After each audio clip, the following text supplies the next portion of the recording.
Hi, my friends. Here we are for another Q&A Tuesday.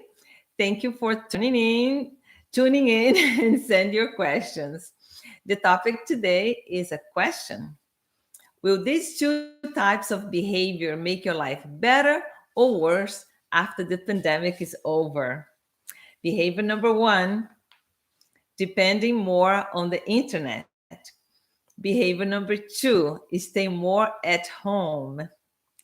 I will also give you an update on the Omicron variant and the latest on the oral treatment for COVID. I am Dr. Clelia Lima, nurse practitioner with a passion for wellness.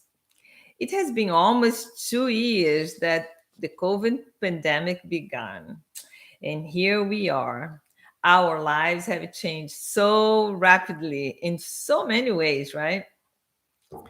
So 2 months ago, the National Library of Medicine, which is which is a scientific literature database, presented an article about the increased demand for technology to provide solutions for problems created by the pandemic. So we'll discuss two behaviors that started with the pandemic, and you will figure out if they're making your life better or worse. Behavior number one, depending more on the internet. We know that, right? Before the pandemic, we were already, using the internet for many, many things. But in less than a year, an entire generation learn how to live on the internet. So, including older people. My mom, she already, had her smartphone and she used WhatsApp and those kind of things. But after the pandemic, she became a savvy, technologic woman. She is on social media. She knows how to do all her search and communicate with her friends and the live chat with the grandkids and the great grandkids who are mainly, away from her. So those connections for older people will serve them really well for keeping connected, going forward. So that's one of the interesting things that, happen. Um, Oh, the other thing that was accelerated by the pandemic is telemedicine, and you know that I started my telehealth practice in 2020, right on the middle of the pandemic. So nowadays, doing telemedicine is like, oh yeah, that's what we want to do for the convenience and everything that comes with that. So the behaviors that came out and all depend on the internet. Not only telemedicine, but buying online. Shopping online was a reality, a long time before the pandemic, but with the pandemic exponentiated. Grocery shopping. I started grocery shopping online after the pandemic. Sometimes, delivered to my door. Sometimes just, going and doing a curbside pickup. So those things are new behaviors that came right on the heels of the pandemic. Uh, there is a question here. Okay. Now that my children are back to school, how can I make sure they are not infected with COVID and bring it back home to my elderly father? Okay, so this question went ahead of the game. We were talking about homeschooling and working from home and all of that. But now most of the children are back in school. So how to make sure that they are not, contaminating the elderly grandparents? First of all, there is no 100% assurance for anything. We can mitigate the risk. One of them is the vaccine for children, 5 years and up, already being approved, emergency approved for children, and that's one way to protect, mitigate, because not 100%. If your child has any symptom, like cough, fever, body aches, headaches, stomach aches, diarrhea, those kind of things, just make sure they're isolated from the grandparents, so they can go through getting better, and then resuming the contact. So the mitigation of going to school and afraid of getting the grandparents contaminated is something that we have to balance risk benefit. And now we know that the new variant going on, the Omicron, is not as severe, but nobody wants to get it because it's not severe, but could be very debilitating for people with underlying conditions and old age. So that's a question that we have to consider. Thank you. Um, uh, the other thing is working from home. Working from home, it has been a reality for most of us, and it's a new norm now. Home office uh, became advantage and disadvantage for some people. When you have necessary isolation from some family members and you are working from home, uh, it can be a little tricky because you are working and you still have to take care of somebody that is sick at home. So that could be a conflict. So it's something that you have to try to do your own structure so you don't get distracted from work. But one thing that has been very flexible is interruptions and just the permission to be human. Um, we all remember, some time ago, if you had a business video meeting and a child came in, it would be like, oh, that's not professional. You have to maintain your professional, demeanor.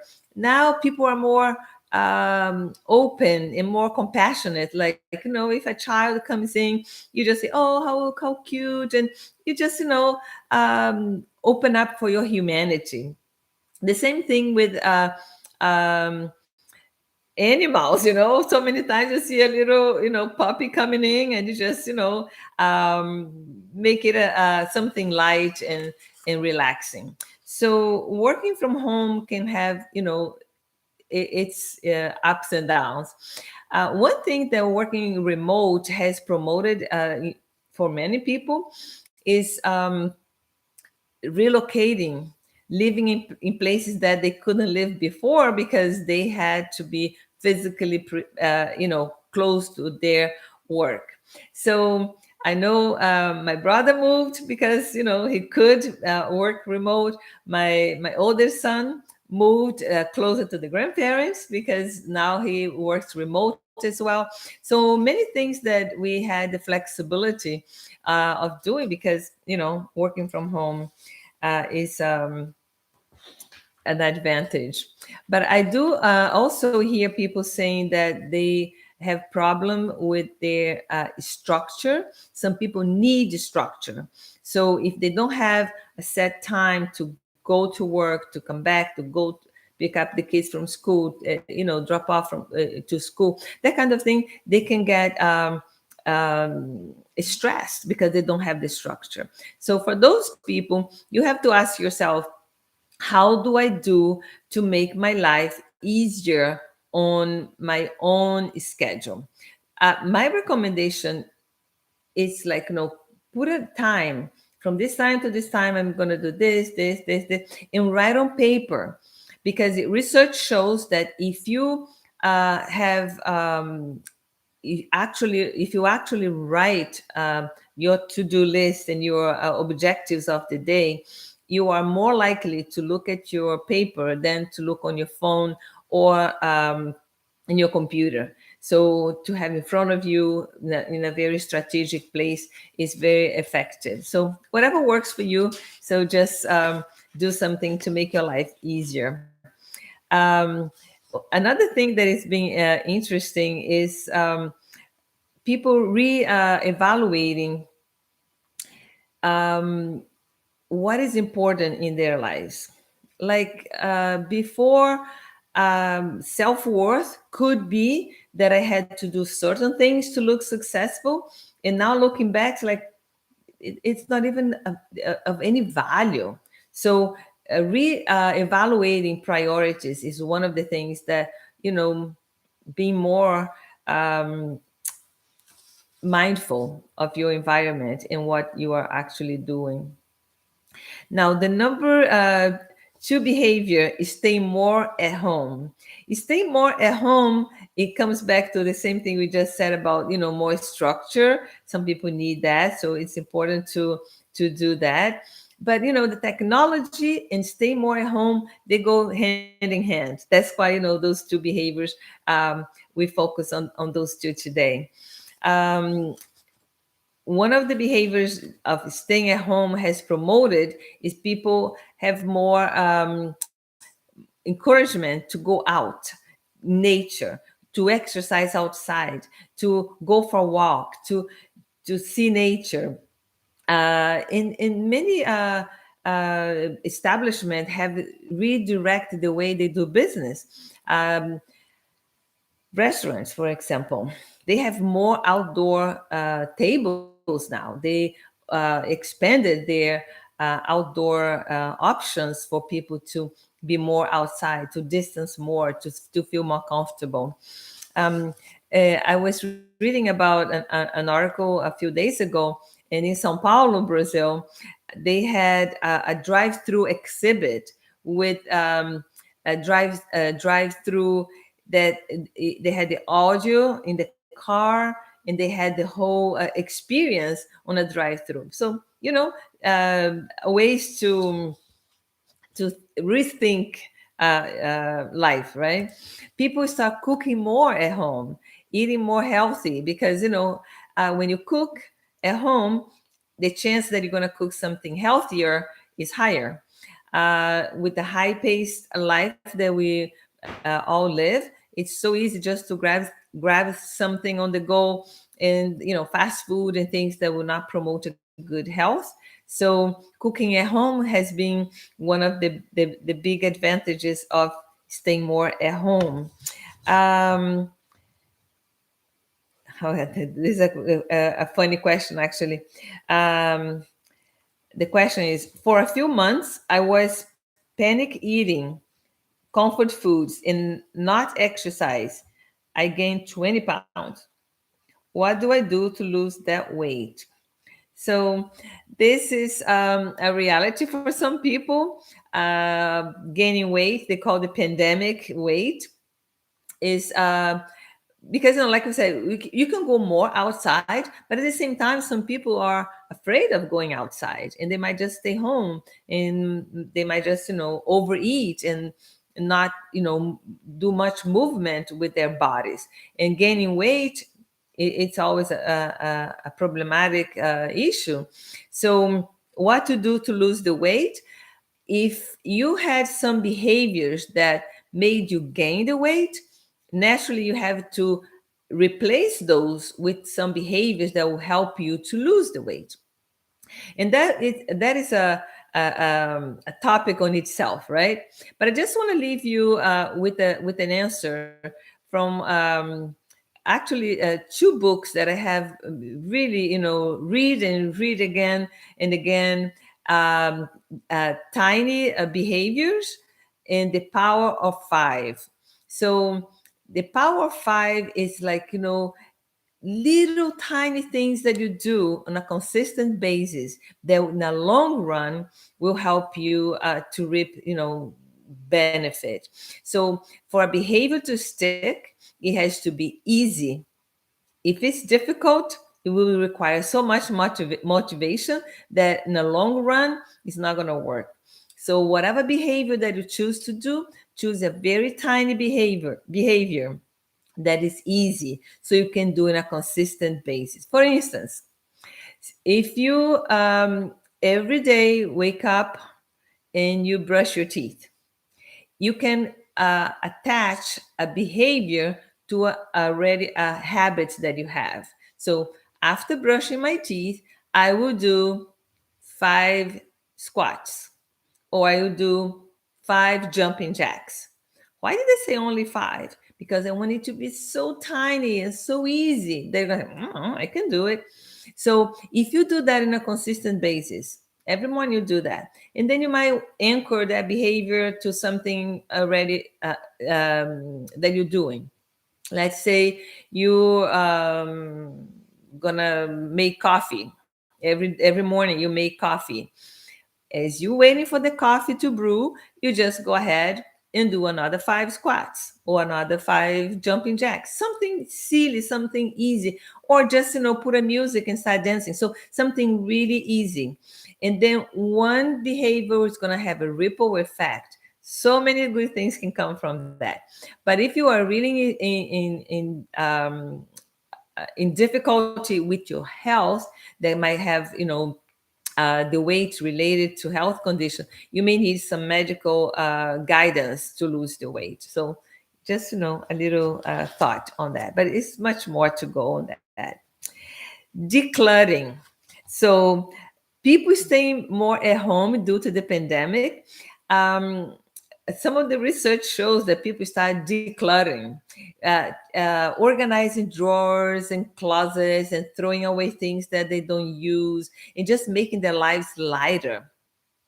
Um, Research shows that when you have your life more organized, you're more productive. So being more productive, staying at home, is it's really a good idea.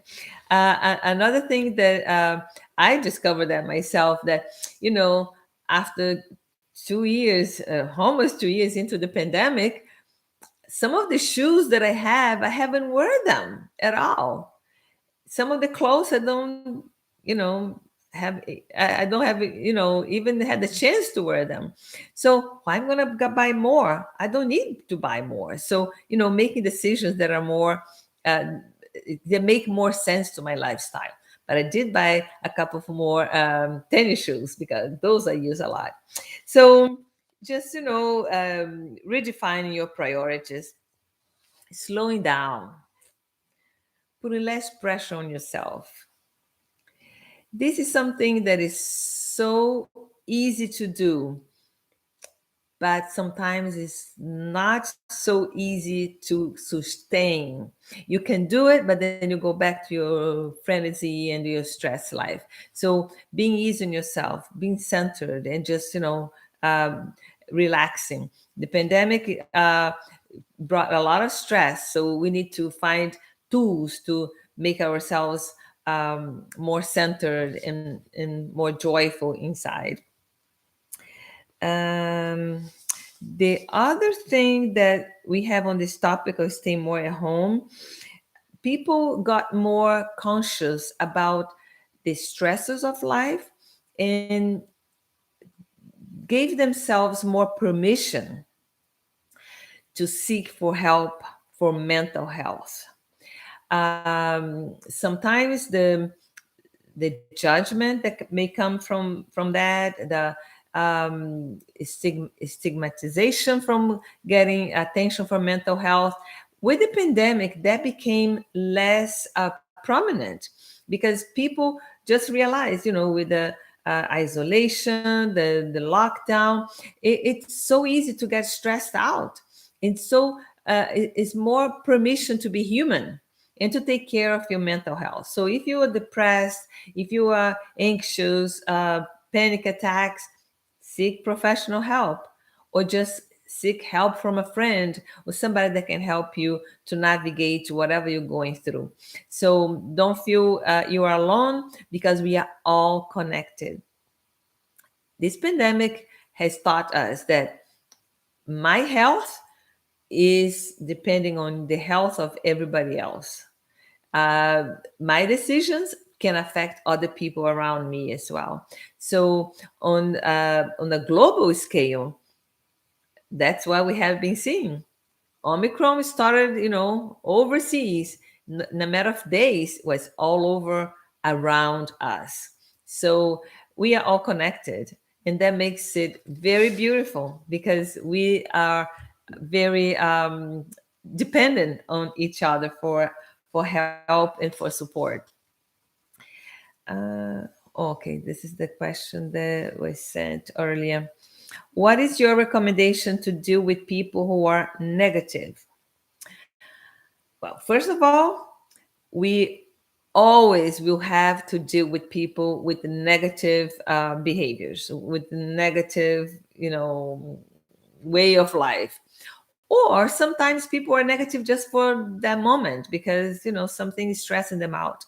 So my recommendation is love, compassion, tolerance, because that's all we can do for people, because we cannot change their behavior. We cannot change their way of thinking. We can just love them.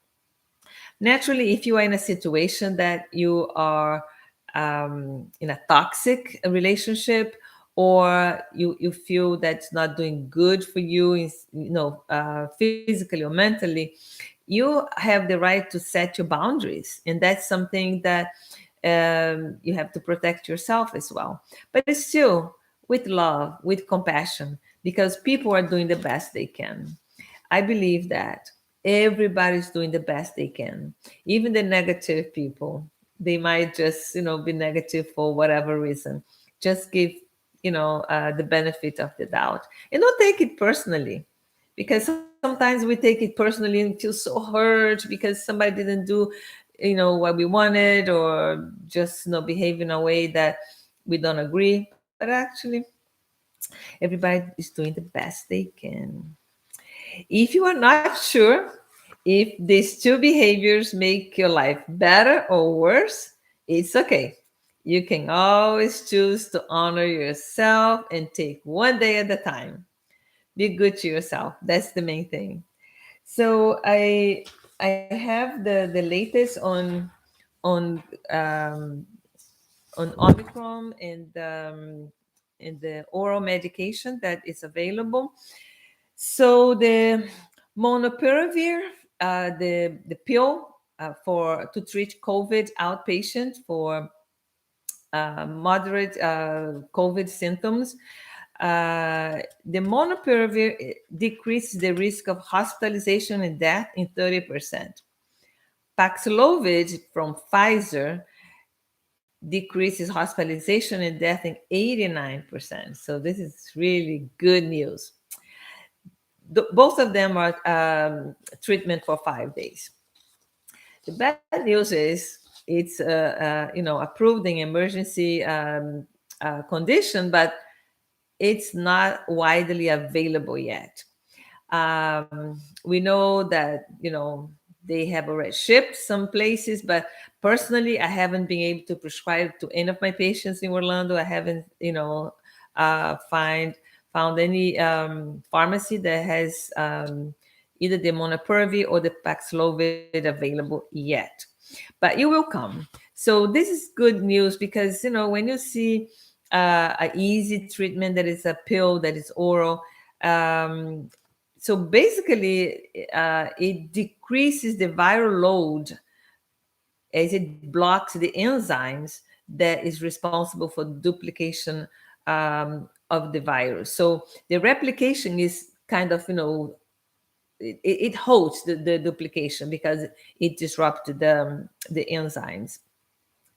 So it is out there. It will come our way, and we just have to wait. Just be aware that to get access to those medications, you need a doctor's prescription, and you need to have the whole assessment, because you need um, to have an evaluation for comorbidities, for the medications that you take, to see any side effects, interactions. So it needs to be prescribed, and you have to have a positive COVID test as well. So it's coming, but unfortunately not right now, at least not here. We don't have widely available. It is out there somewhere, but I don't know where. And the Omicron, from the latest, projections, we still have another 2-3 weeks on the upper curve for the Omicron, and then should peak and start, decreasing. Some people ask me, should I just go ahead and get contaminated with Omicron as it's not very severe? I want to make sure that, I'm out of the woods. First of all, in most of the time, it's not very severe, but it's not it's not like just a little cold, but like some people believe it is. The symptoms are debilitating, uh, I don't want to just, get myself contaminated just to get the virus. The best way is to get the vaccine and the booster. But even with the booster, it's not a guarantee that you're not going to get it. And the people that minimize the risk of Omicron are not doing a good service, because you can be a vessel to contaminate other people. I don't want to be responsible for that. So some people may get really sick, and if they have underlying condition, they may end up in the hospital. So, and the other thing is, many people getting exposed and contaminated with Omicron may be putting a very high strain in the hospital system, and they're already overworked, and many workers have been calling off because they are sick themselves and are isolating. So the more we can do to ease on the health system, the better. And if you need to do a COVID test, it's almost impossible to find one out there. Now maybe a little better, but protecting yourself, trying to not to get contaminated is the best way to go. But the good news is, hopefully in a couple of weeks we should peak and start, decreasing the curve, and hopefully we're gonna transition from pandemic to endemic, which means we're gonna have to live with that, but we're gonna have tools to not to get so sick, and know how to make it better for going forward. So if you have COVID symptoms and you are in Florida, I'm here for you. I can treat you via telemedicine. Let's get you back on your feet as soon as possible. Make an appointment on our website, or call the number below. Everything's going to be, below the video. Please subscribe to my YouTube channel, like the videos, like us on Facebook, Instagram, and please share the links with your friends so they can benefit from the updates information on health and the pandemic. See you next Tuesday for our live Q&A. Feel well and be safe. Love you.